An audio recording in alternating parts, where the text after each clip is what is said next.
სიქსტეს კაპელის დასავლეთ კედელზე გამოსახული მიქელანჯელოს უკანასკნელი სამსჯავროს ცენტრალური ნაწილი ძირითადად ქრისტეს ტრიუმფს ასახავს. ზეციური სამეფო დომინირებს, რჩეულები ქრისტეს გარს ერტყმიან. ისინი წინა პლანზე ფართოდ გამოიყურებიან და ნახატის სიღრმეში ღრმად იჭრებიან. არღვევენ სურათის სიბრტყის საზღვარს. ზოგიერთ ფიგურას მოწამეობრივი სიკვდილის იარაღები უჭირავს, მაგალითად ხედავთ იქსის ფორმის ჯვარს, ისრების კონას წმინდა სებასტიანის ხელში და ეს მხოლოდ რამდენიმე მაგალითია. განსაკუთრებით თვალსაჩინოა წმინდა იოანე ნათლისმცემელი და წმინდა პეტრე, რომლებიც ქრისტეს მარცხნივ და მარჯვნივ გვერდებზე არიან გამოსახულები და მასიური პროპორციები აქვთ. იოანე უკანასკნელი წინასწარმეტყველი ამოსაცნობია აქლემის ტყავით, რომელიც მის საზარდულს ფარავს და ფეხებს უკან ეკიდება.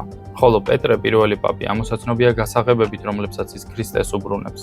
მისი როგორც ცათა სასუფეველის გასაღებების მცველის როლი დასრულდა. ეს ჟესტი პაპისთვის ნათელი შეხსენება იყო, რომ მისი როგორც ქრისტეს მოძღვრის მეფობა დროებითი იყო. საბოლოოდ ისიც ქრისტეს წინაშე აგებს პასუხს. ზედა მარჯვენა და მარცხენა კუთხეებში, ლუნეტებში, ნახევარწრიულ სივრცეებში ანგელოზები ქრისტეს საკრავებს აჩვენებენ. ესაა ნება, რითაც ეს ტრიუმფალური მომენტი ქრისტეს მსხვერპლშეწირულს სიკვდილს უკავშირდება.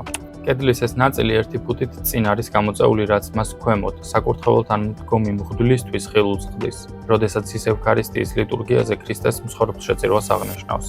როგორ გონია, მიქელანჯელო ისეთივე დიდი ფერმწერია, როგორც მოქანდაკე? დაწერე კომენტარებში.